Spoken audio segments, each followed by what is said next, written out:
I accidentally went to the thrift store and I accidentally spent 5 hours looking at books and I accidentally brought home a bunch.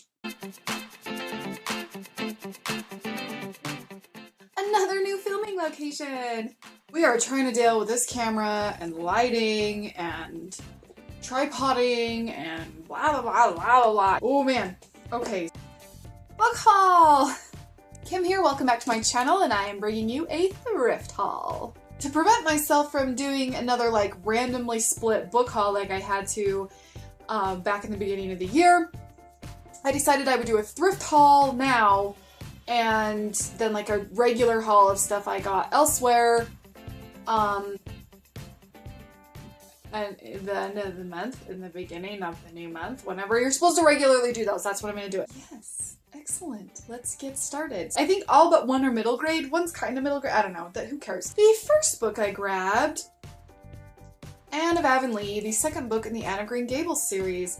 I read Anne of Green Gables for Holiday Booktubeathon in one sitting and I loved it. I absolutely adore Anne Shirley, so I was excited to find book 2. I've often found the other books in the thrift store, but book 2 in most series is hard to find in a thrift store. Like, I can find all sorts of other ones. There's an example later in this haul that, like, book 2s are just hard for me to find. I don't know what it is, but I was excited to continue the story of Anne. I've heard good things about this, just like I heard good things about Anne of Green Gables, so excited to give this a try. Next I got The Best Christmas Pageant Ever by Barbara Robinson. I actually got this for my mom. My mom and my niece were in a local production of The Best Christmas Pageant Ever over December, and they did an adorable job, and it was super funny and so much fun. And I remembered it being a book. I actually told my mom about that. I said, hey, I think that's based on a book. And I remember reading the book in elementary school. And so I grabbed this to either keep for myself and read just for nostalgia's sake over December, or to give to my mom. I might give it to my mom. I know I said I bought it for my mom, but I might keep it and let her look at it sometimes. And then I found Once Upon a More Enlightened Time by James Finn Garner, subtitled More Politically Correct Bedtime Stories. Basically, these are politically correct fairy tales and such. Tackles many demeaning, culturally biased viewpoints through his retelling of well-known tales. If this book fulfills its purpose, no longer will ants, grasshoppers, pussies in boots, and other citizens of nature bear the burden of their insecurities. No longer will mer people suffer because of their unique evolutionary needs. Yeah, anyway, so it goes on and on and on. The point is, it's like a funny book of politically correct fairy tales and bedtime stories and things like that. And so I'm hoping that one day find the first book. This is like a second book because the first one was so popular.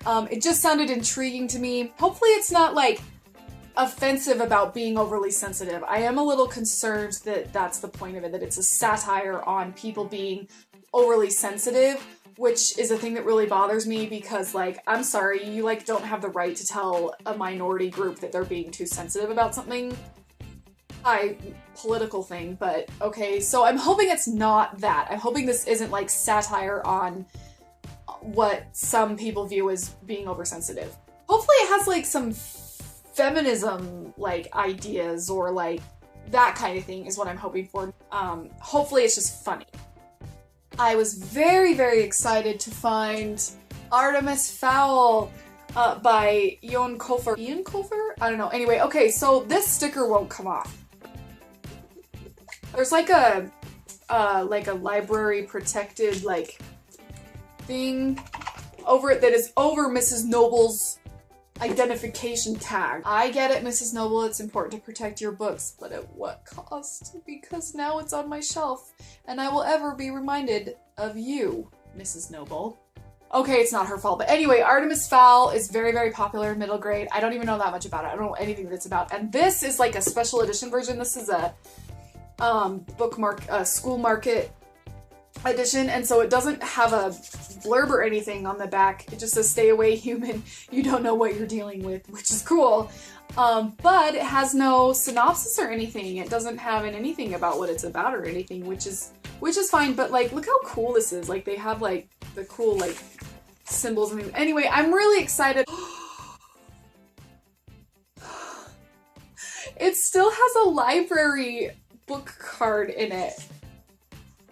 Oh my gosh, that totally makes up for having Mrs. Noble's name on it. I forgive you, Mrs. Noble. Oh, and somebody wrote the best book and it was like erased. This is why I buy books at the thrift store. You never know. Anyway, Artemis Fowl, very excited. And I was lucky enough to find another series of unfortunate events. Number 9, The Carnivorous Carnival, by Lemony Snicket. I'm on like this series of unfortunate events crusade. I read book 1, and I have book 6, and I have book 9, and I have book 10.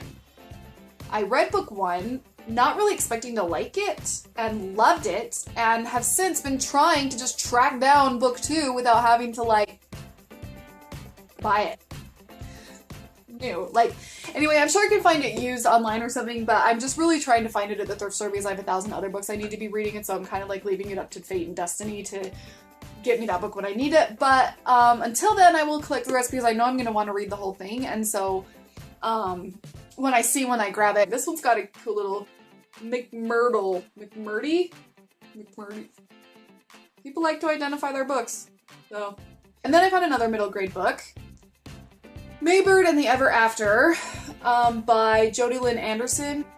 I feel like I should know that name, but anyway, this one looked really, really cute, like a little fantasy tale. Little Maybird here, kind of a loner kid, finds herself in another world and has to get home. So, and that's kind of the gist of all I know about it, so, which is fine, but it sounded really cute, middle grade, you know I'm gonna go for that, so. And lastly, I found 11 Thumps and the Gateway to Foo, book 1 by Obert Sky. What a really cool author name. This sounded so unique and like so creative and so fun that I just could not turn away from it. The first book in an unforgettable series.